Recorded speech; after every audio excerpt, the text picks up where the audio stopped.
Hello everybody. My name is Beckwith, Paul Beckwith, and this video is all about the atmospheric river phenomena.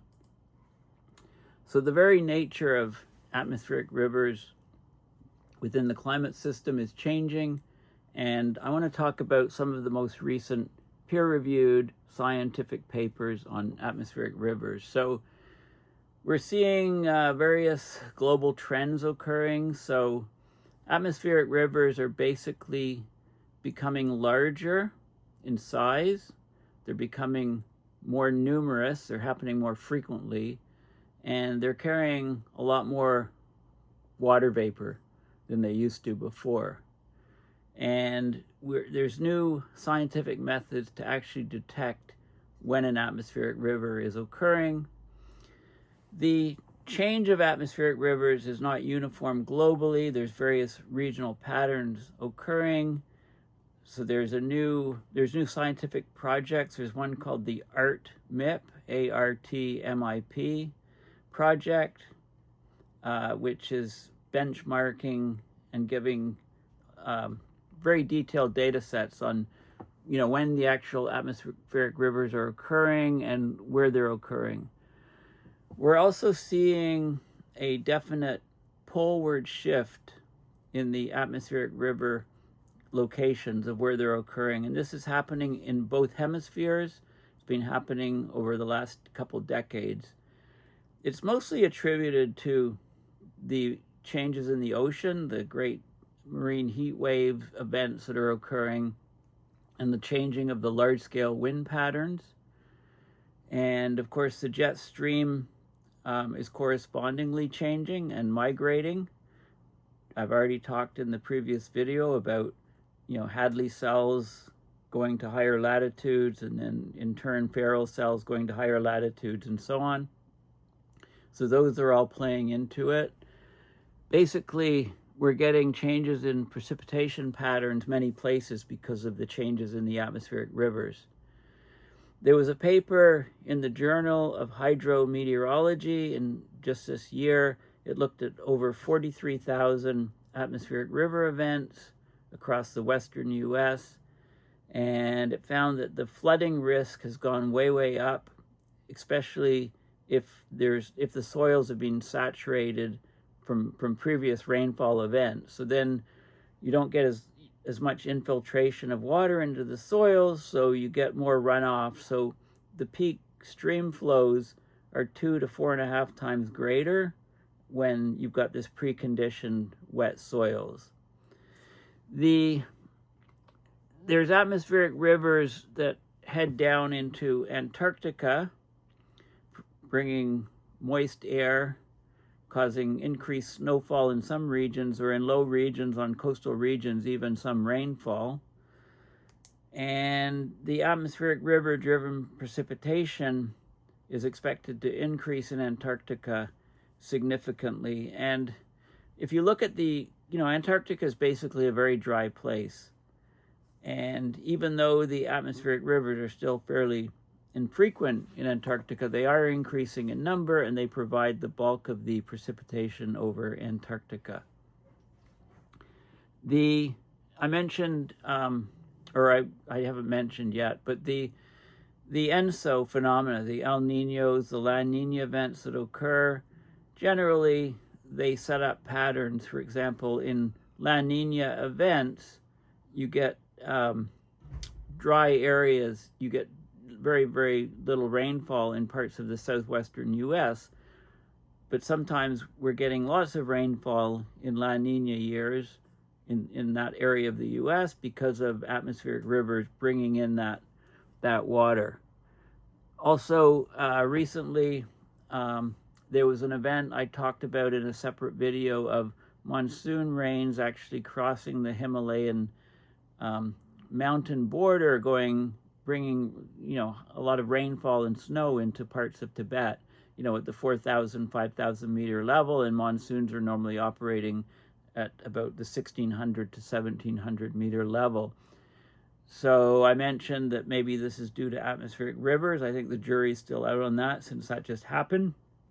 But there is a paper that shows how atmospheric rivers are driving unseasonable snow accumulation in the high Andes Mountains, which is influencing glacier mass balance and then the downstream hydrology of the river systems.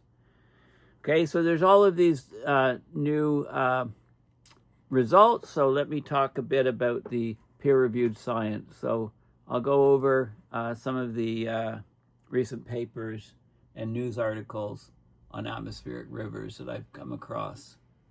Okay, so most of these are fairly hot off the press type things.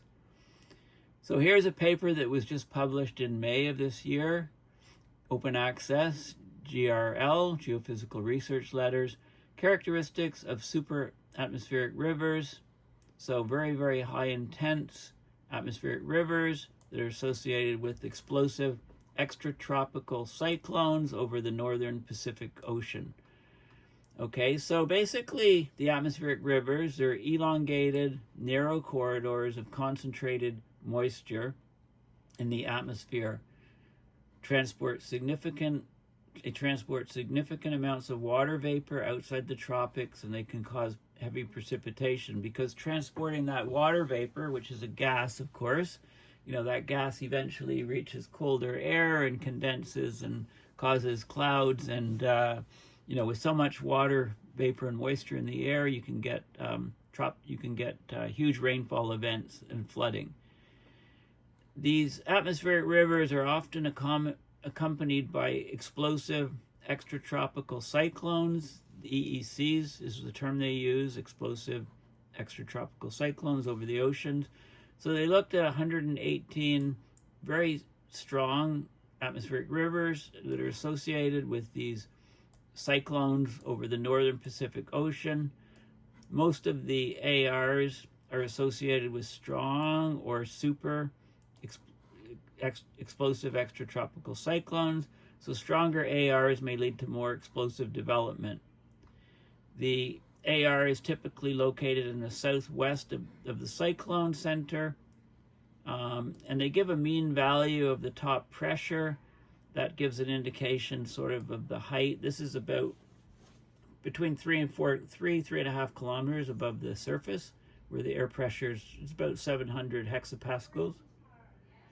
So they find that water vapor is coming up from lower latitudes, providing the water in ARs, atmospheric rivers, but there's also more evaporation from the sea surface. That's another important water vapor source for the ARs. And as we get these long duration marine heat waves, we get a lot more evaporation from the sea surface. So there's a lot more water contribution to the ARs from these very, very hot pools of water.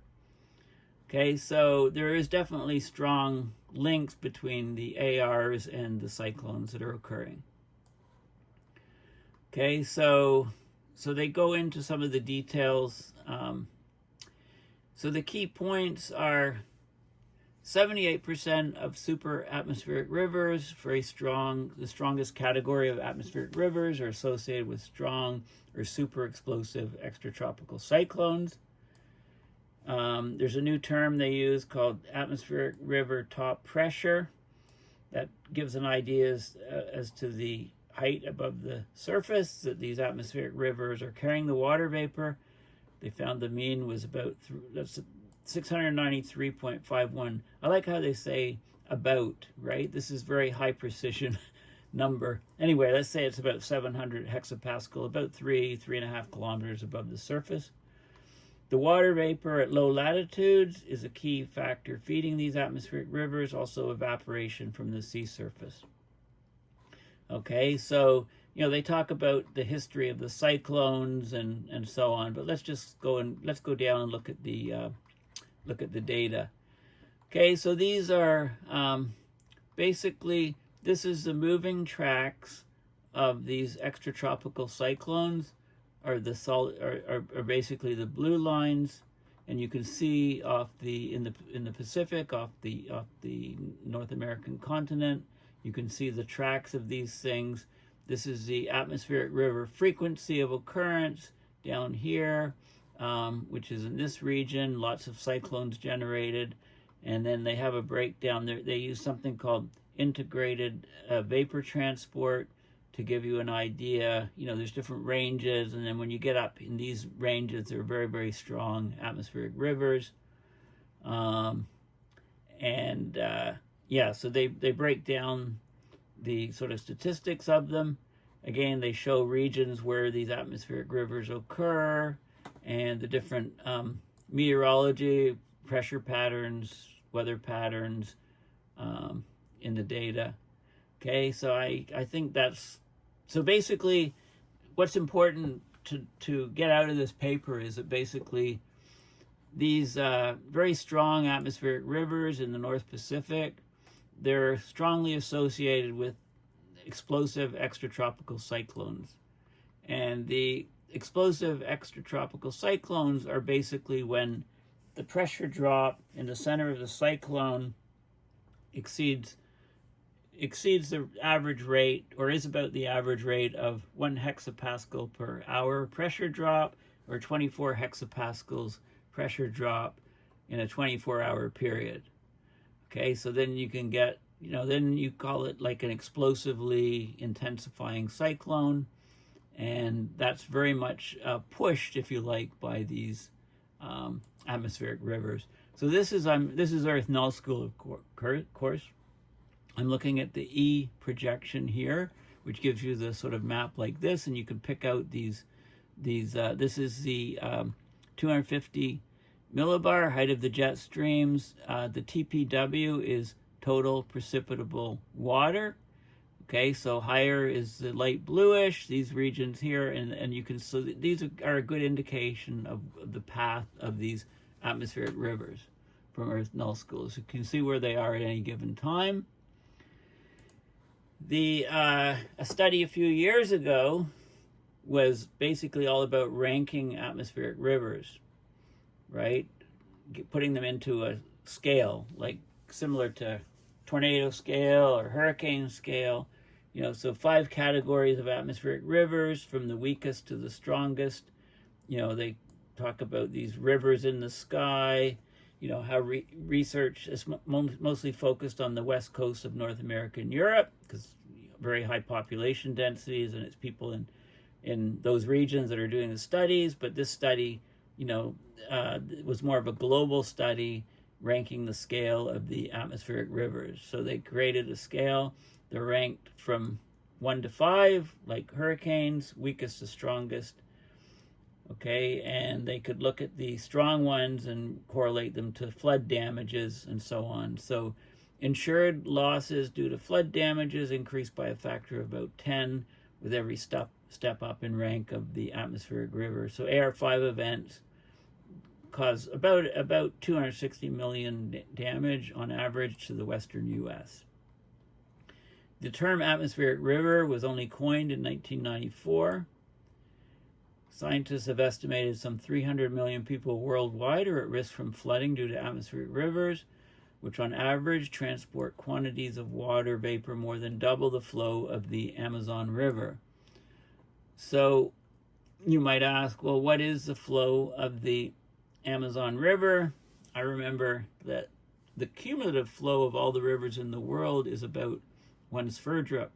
Turns out the Amazon is about 1/5 of that, or about 0.2 sverdrup, a sverdrup being 1 million cubic meters per second flow rate. This shows you let's start at the beginning here. This shows you an atmospheric river coming across into the US. Okay, so they have new ways to analyze the atmospheric rivers from satellite data, and then they can categorize the atmospheric rivers in terms of the ranking, both in the past and present ones. The mean travel distance was found to be about, across 40 years of data studied, higher ranked storms lasted longer and traveled further than lower ranked storms. Mean travel distance was about 400 miles or 650 kilometers for AR1. And when you go to AR5, the mean travel distance, 2,900 miles, 4,700 kilometers. The mean lifetime was about 17 hours for AR1 and 110 hours for AR5. So look at the AR5 are huge compared to the lower classed ones. And higher ranked storms, AR4 and 5, were less common and tended to begin their life cycle closer to the tropics, while ending in colder, high latitude regions, of course, with that type of range. Okay, so this was an interesting study. All the links are in the description. This was the actual paper published in August of this year that was a comprehensive global catalog of atmospheric rivers. And it's, atmospheric rivers, and it's the PIK, that's the Potsdam Institute for Climate, okay, which put together the catalog. So a catalog of atmospheric rivers is a vital resource to advance the study of atmospheric rivers. Many available AR catalogs have a regional extent, although only global AR catalogs can record large-scale heterogeneities or changes from one place to another, discontinuities, if you like, in the transport, AR transport. So this is a global study that looked at it's the PIK, the Potsdam Institute of Climate, Atmospheric River Trajectories. So the T is trajectories. That's the acronym for this. Covers 84 years, 1940 to 2023, high space and time resolution, 0.5 degrees in latitude, longitude, 6-hour time scales resolved to. So it identifies them all and catalogs them and so on. And it's very important because these ARs, as it says, are narrow bands of high moisture in the lower atmosphere. Along their trajectories, they act as global conveyor belts of water vapor. They're both a blessing and a curse, as rainfall from ARs is a source of fresh water. It's also a trigger for disasters. Okay, so this is an interesting study that just catalogs them, identifies them, finds out where the peak ones are, and so on. So let's have a look at the figures. We'll go down and look at the diagrams. They talk about the statistics of how they classify them and so on. And this is a region here, for example, so here's a particular date. Back in 2019, January, AR identification. These atmospheric rivers were identified. The shape was kind of sketched out of them, and then they looked at the trajectories of them, how they moved. And so this was 2 ARs here, and then they combined. Okay, so they 2 separate ones, and they combined in the space of about 6 hours. Here's one continuous one, and in the space of about another 6 hours, it actually divided into 2 separate ones. They looked at the trajectory evolutions. They could do this for all the AIs over that time period. So it's a very sort of systematic study. Here's a satellite image, for example, and then the identification in the database of the AR and what it was doing. Okay, so very important to find out how these things are changing over time, the average latitudes of them, how it's changing over time, the integrated vapor transport, ranges for the different atmospheric rivers, so how strong they were, the number of different trajectories, and the lifetime, the average lifetime of how long they lasted, basically. Okay, so as you go to much longer lifetimes, you get fewer and fewer of the ARs that last that long. Okay, so that's the basic idea. So they looked at all the statistics, and they showed bands. These are, so falling ARs per year, 1 per year, the smallest dots, 15 per year. Some areas you get a lot more of them, and you can see the trajectory sort of These are kind of the trajectories shown, the probabilities. Okay, globally. Okay, and then statistics, rank specific frequency AR events per year across the different continents. Okay, this is the weakest atmospheric river events, the most plentiful, going to the strongest ones, and then it shows you which areas of the world they're hitting. Okay, so Oceania, Australia, right? Those two get the most, and then South America, Europe, North America, Asia, Africa, and Antarctica. So you do get them in Antarctica, right? You get about one event per year of the weakest, once every 2 years for Category 2 AR. You don't get, it's very rare that you get the strongest ones hitting Antarctica, but when you do, watch out. Okay, so that's interesting data, and then they show more statistics of the AR frequency, of the different rankings and so on. Areas that are most susceptible to atmospheric rivers here, atmospheric river genesis in these areas mostly, and then where they end mostly on land. Okay, so there's all kinds of interesting data. Atmospheric river events per year, how you seem to be increasing in year, the different rankings and so on, integrated vapor transport, one way to measure them and so on. Okay, so very detailed paper on that. This is just, the flow of the Amazon River. It's about 209,000 cubic meters per second. 1 million cubic meters per second is a Sverdrup, so it's about 0.2 Sverdrup, which is about 1/5 of the overall cumulative flow of all the rivers in the world. And the atmospheric rivers that we're seeing are quite often double that of the flow rate of the Amazon River.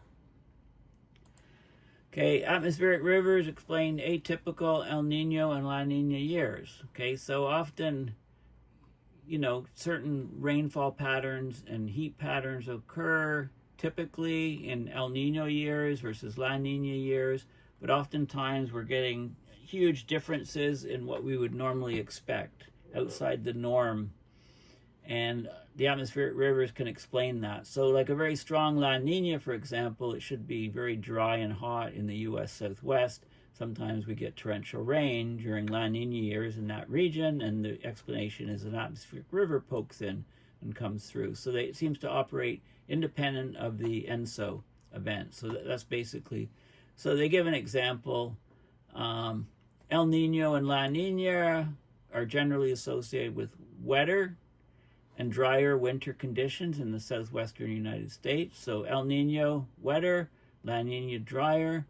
But in 2023, it should have been drier because of the La Niña year, but it was very wet instead of dry. And the reason was the atmospheric rivers that made it one of the 10th wettest year on record.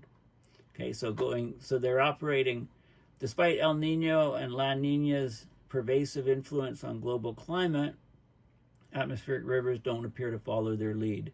Atmospheric rivers don't dance to the tune of the ENSO. Okay, so they're basically precipitation wildcards in the western US, according to this study. 1 or 2 atmospheric rivers can turn a very dry year, a La Niña year, into a wet year. A weak atmospheric river can turn it into a dry year, a wet year into a dry year, and so on. Okay, so these are very important factors for trying to figure out what climate is doing. El Niño and La Niña typically last between 9 and 12 months, but with climate change warming, as I mentioned last video, sometimes the El Niños look like they're going to go to more multi-year events. Okay, so there's, and they use the term heretical for, basically they said that about 32% of the ENSO years analyzed were what they termed heretical, meaning they went against the normal patterns of precipitation expected from El Niño and La Niña. Of those years, the atmospheric rivers explained what happened in about 70% of them. So it kind of overrides the ENSO situation. And then there is a peer-reviewed paper on that. I'm not going to go into great details. I don't like the terms that they're using, heretical and heresy. But the idea is that the ENSO behavior is being, we're not getting what we would expect with normal ENSOs many places, and the reason is that the atmospheric rivers are disruptors. And this paper is about the anomalies of precipitation in the Southwestern US. Okay, so in spite of forecasts for anomalous dryness based on the La Niña signal, water years 2011, 17, and 2023 brought copious precipitation to California and the southwestern United States.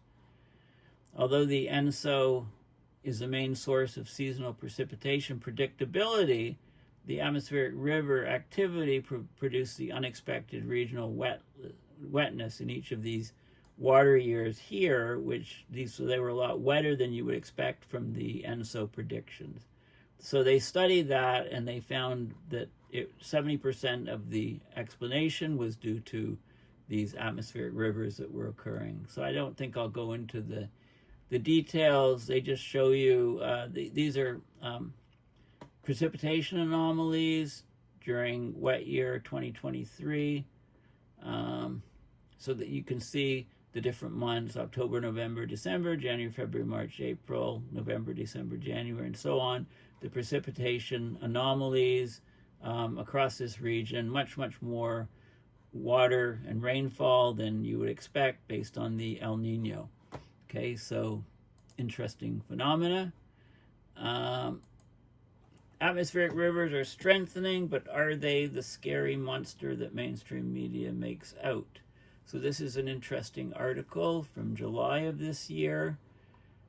This is a good explanation of atmospheric rivers and where the term has come from. It's been around for a while, and how it's basically changing in a changing climate. Atmospheric rivers, they've got a couple interesting figures here of how atmospheric rivers are on the rise. And this was the global area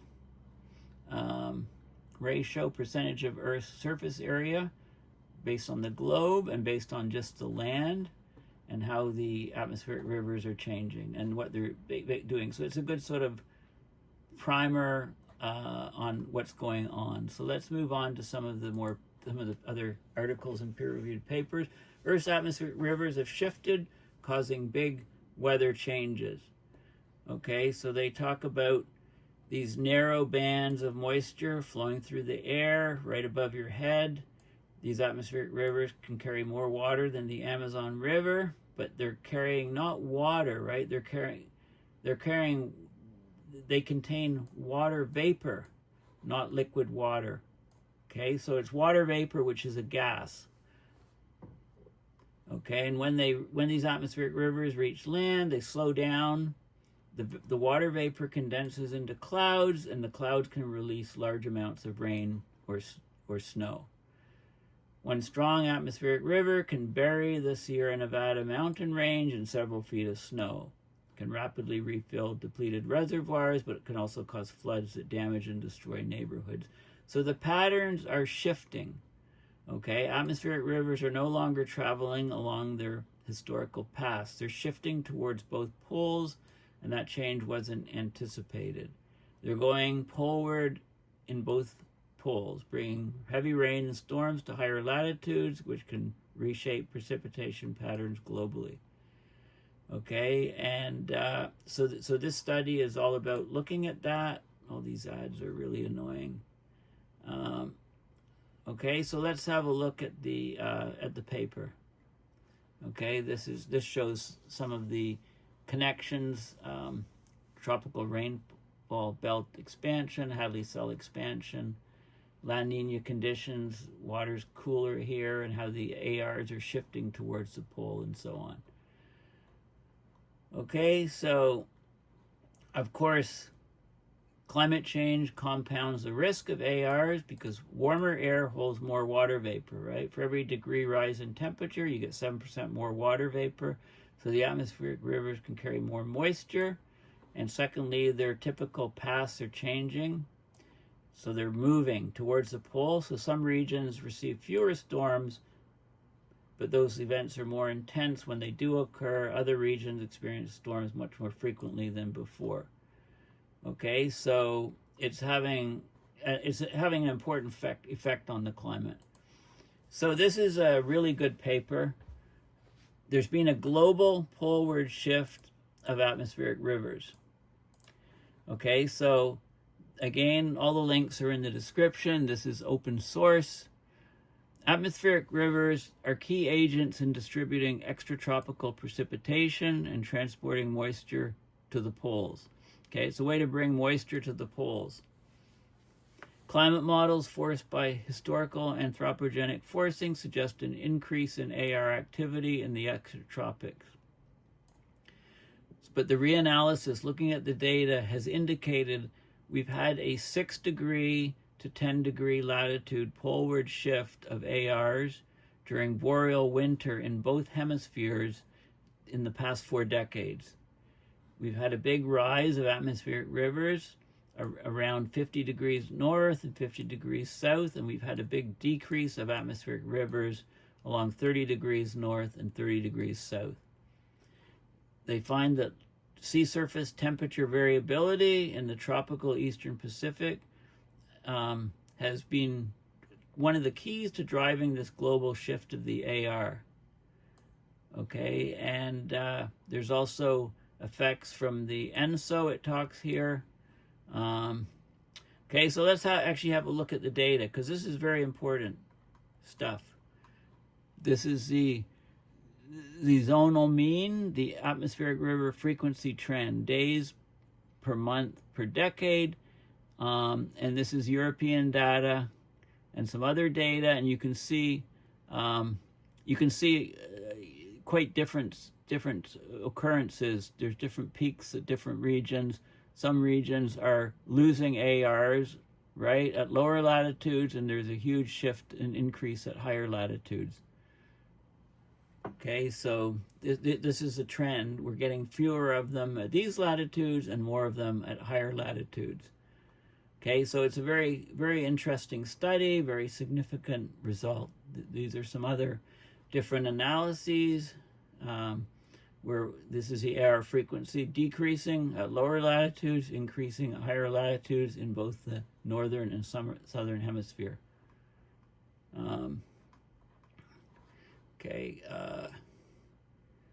And then they show this. They show this is kind of the mechanism that they're looking at, especially during La Niñas. If you get a sea surface temperature cooling here, then you get stronger Walker circulation. You get an expansion of the tropical belt, basically a Hadley cell expansion. And so you get higher pressure in these regions. And you get ARs shifting towards the pole in both the northern hemisphere and southern hemisphere. And then there's a lot more maps showing more of the details. Okay, so what they're showing is in this study, we show low frequency variability of ENSO strengthens subtropical high pressures on both sides of the tropics. So we get an intensification of boreal winter AR frequency in the mid-latitudes along 50 to 60 north and 50 to 60 south, and a diminishing AR frequency around 30 north and 30 south. Okay, so this has a huge impact on water distribution around the planet.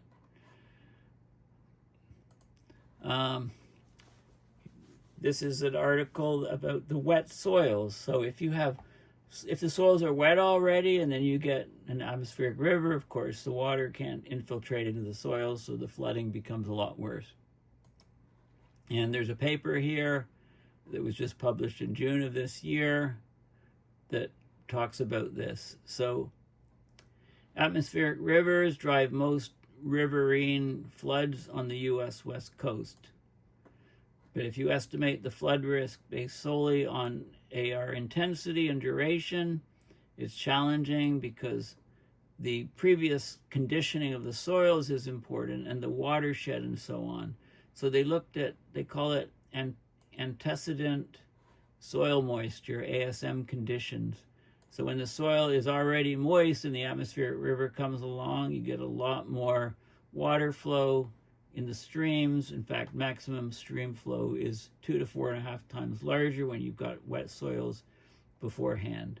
So they show this in a very detailed, in this particular study, very detailed, you know, the AR frequencies in different places, the numbers of storms along the West Coast, and the stream flows, you know, how they increase, and you get more and more flooding.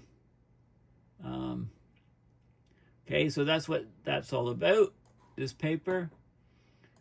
And the Antarctic atmospheric rivers supercharged by climate change are expected to double by 2100. This was a paper from June. Okay, so this is a big deal, although, you know, their time frame may be a bit suspect. But climate change is expected to dramatically increase the frequency and intensity of atmospheric rivers over Antarctica. That's long, narrow plumes of warm, moist air that can travel thousands of kilometers and deliver intense precipitation. Okay, so they're expecting, you know, them to greatly increase over time. So this is, you know, bringing extreme weather events. So let's just have a look at the peer-reviewed paper. Rising atmospheric moisture escalates the future impact of atmospheric rivers in the Antarctic climate system. Despite their relative rarity, atmospheric rivers are key contributors to the surface mass balance of Antarctica. But the future role of atmospheric rivers in modulating Antarctic sea level contributions is a major area of uncertainty. Okay, so they found that there would be a doubling of atmospheric river frequencies in the future and 2.5 times increase in precipitation due to these atmospheric rivers. And they looked at how that would affect the changes in Antarctica. So future simulations for Antarctic mass balance project mass losses of up to 150 centimeters, so 1.5 meters sea level rise equivalent by 2100 from Antarctica. So they relate it to sea level rise. They talk about the, you know, up to 40% of the net precipitation on Antarctica. 70% of the variability is driven by synoptic scale extreme events, and many of these events are occurring because of atmospheric rivers hitting Antarctica. So I like this. Despite occurring only 1% of the time at any given location along the Antarctic coastline, these narrow, elongated filaments of extreme water vapor transport, or ARs, are associated with 13% of the annual total precipitation and 35% of the variability in precipitation over Antarctica. Okay, and they talk about the Clausius-Clapeyron equation, the increase of atmospheric moisture, 7% for every degree Celsius rise in temperature, and so on. And then they show the integrated water vapor, which is the total water vapor hitting Antarctica, future versus present. So large rises expected with more and more atmospheric rivers impacting Antarctica. Okay, so this is, again, very important study. Atmospheric river frequency, days per year. Some areas, less of them. Other areas, significantly more of them. Okay, so there's different regional differences and so on. Okay, so another very important study. You know, we think of Antarctica, we don't really think of atmospheric rivers, but that thinking should probably change. Atmospheric rivers may be diminishing on the west coast and surging on the east coast. Okay, so this is an interesting study that talks about you know, why, you know, it's not just a west coast phenomena, atmospheric rivers. So one that hit New England at the end of 2024 left over 80,000 homes without electricity, inundated many places. More than 3/4 of all atmospheric river studies focus either on the Western US or Western Europe, right? But we're getting these, they're becoming more impactful. This is a trend in wintertime daily precipitation. East Coast atmospheric river rainfall is on the rise. And it's over a 40-year time period. You can see the changes in precipitation, average daily precipitation, millimeters per decade, getting more and more rainfall on the East Coast over time from more and more of these atmospheric rivers. Okay, so that's an interesting study. It's not just on the West Coast. And this is a peer-reviewed paper that talks about these changes. And I'm not going to go into the details, but again, it's open source, and I'll give you the link to this. So it looks at atmospheric rivers in the Northern Hemisphere and looks at the historical trends and how there's actually more on the East Coast now than there was before. This is a paper about an unseasonal atmospheric river drives anomalous summer snow accumulation on glaciers in the subtropical Andes. Okay, so these atmospheric rivers can be very powerful advection of moisture, and when it hits a geographical obstacle like a mountain, like the Andes, the moisture is driven up high and then eventually condenses out into water droplets, ice crystals, snow, or water, depending on the altitude, and it's putting a lot of snow on glaciers in the Andes, and as I mentioned in a separate video, it's actually crossed the Himalayan border into putting rain and snow into Tibet. Okay, so this is a very important study that is, so a lot of moisture can be brought up to very high altitudes where it can fall and affect places where it didn't get that precipitation before. Okay, so this is the example from the Andes. I'm sure there'll be a paper soon, about the more papers on the rainfall events that we saw where the monsoon actually got pushed up by atmospheric rivers in combination of up and across the Himalayan boundary into very high altitudes in Tibet. And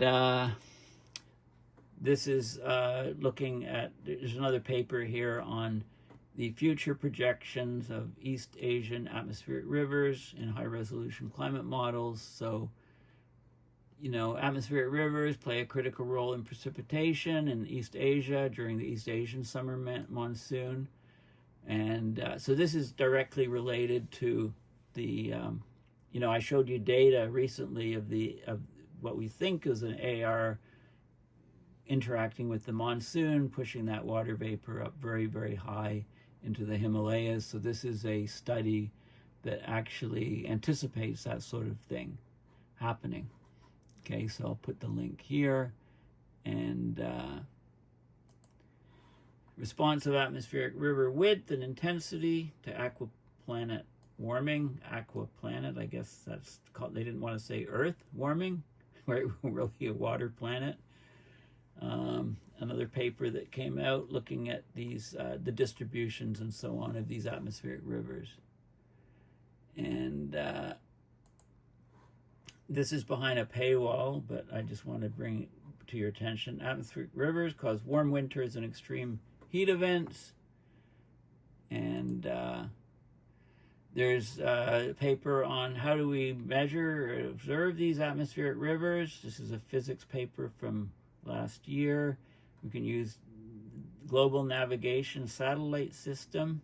This is like the GPS systems on satellites, the networks, using something called radio occultation to observe these atmospheric rivers. And this paper here is also good reference on the changing nature of atmospheric rivers, right? How they're actually, you know, these atmospheric rivers, they're intensifying because warmer air can hold more moisture. ARs have already become more frequent larger and moisture between 1980 to 2023 over that 43-year time frame. Extreme AR conditions, so the Category 5 ARs have intensified at a faster rate than the mean. Okay, so this is sort of a, sort of an important study that documents these things. Let's just quickly look at some of the figures and stuff. I think I've shown some of these figures in previous paper. These two here in particular. So this is a peer-reviewed paper where these images came from. Okay, so different trends in the AR and so on. Okay, so, and I think I've covered that in a separate video. And this is a recent PowerPoint presentation that compares atmospheric rivers of water year 2025. So they call it water year. It includes the rainy season from last year to this year up until the summer, I guess, mostly winter. But these are atmospheric rivers that are hitting the west coast, and then they had they show where they are, and there's very few further south here. Tale of two Californias, very, very wet, very, very dry conditions. They compare water year 2025 to water year 2024, in terms of each atmospheric river that hits and so on. So lots of detail there specifically on California. And this is just a reminder, atmospheric rivers raise temperatures. This is showing an atmospheric river coming onto the west coast, total precipitable water vapor. So they carry and deposit water, large amounts. They looked at 43 years worth of data. The atmospheric rivers also bring unusually warm temperatures. So surface temperatures near an atmospheric river climb to as high as 15 degrees Celsius above the typical, right? Why is this happening? Because when rising water vapor meets cooler air, it condenses into liquids, but it releases lots of warm air, right? The latent heat effect. Okay, the energy content of the vapor is much greater than that of the liquid, so when you turn from vapor to liquid, you get a release of this latent heat, which drives CAPE, convective available potential energy, drives storms, but it also causes the heating. Okay, so that's what that article is about.